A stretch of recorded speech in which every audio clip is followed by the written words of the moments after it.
Kinabukasan, matapos ang kanilang weekly task, ang nominadong si Sofia nagbukas ng saloobin sa kaibigang si Lela. Kaya nga every time na nasisave ako from Nomi, naisip ko na si God yung may gusto na mag-save ako dito. Kontento naman ako. Regrets. Wala naman. Kasi from the very start, ang pinunta ko lang naman talaga dito for people to get to know me.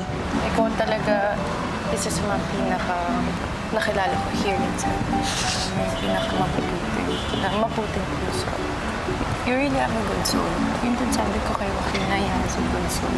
Sana tong friendship natin hanggat sa labas. Kahit busy ka. Naman. Oo. Maya-maya pa ay ipinakuha na ni Kuya ang maleta sa mga nominadong housemates.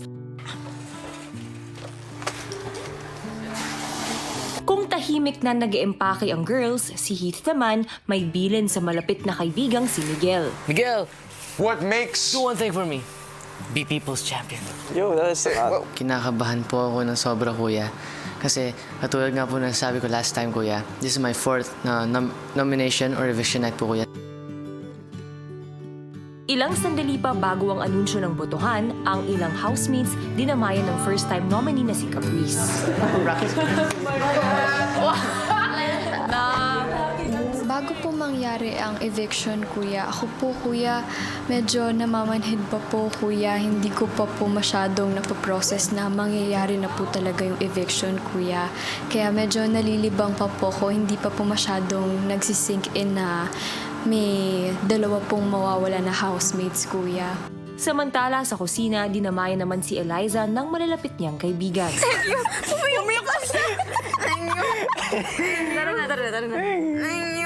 Thank you. Si Crystal nagpaabot din ng mensahe sa nominadong si Sofia. But thank you for Yung group, solo. That's like, Thank you, Tala.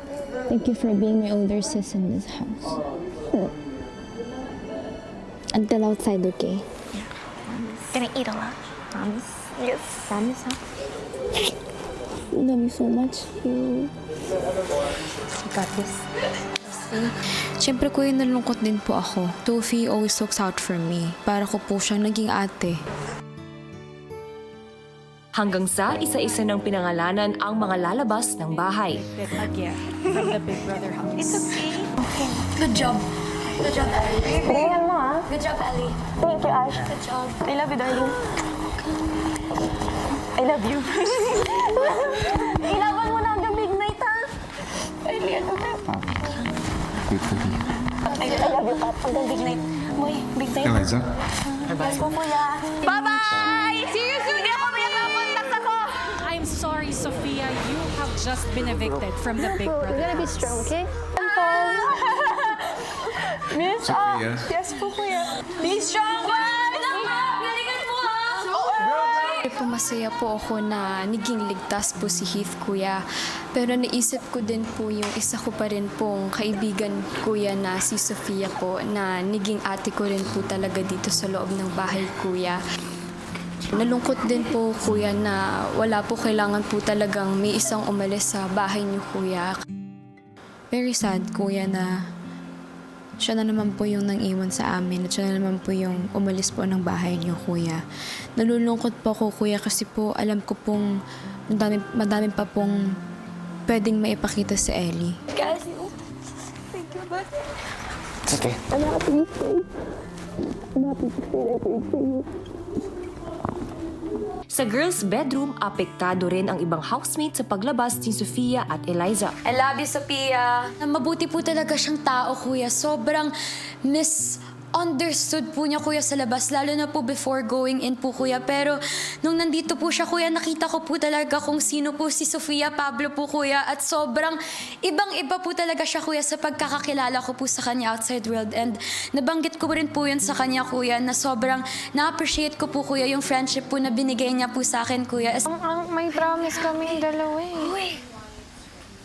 10 na lang tayo. Tatlong baby. Kaya nga, grabe.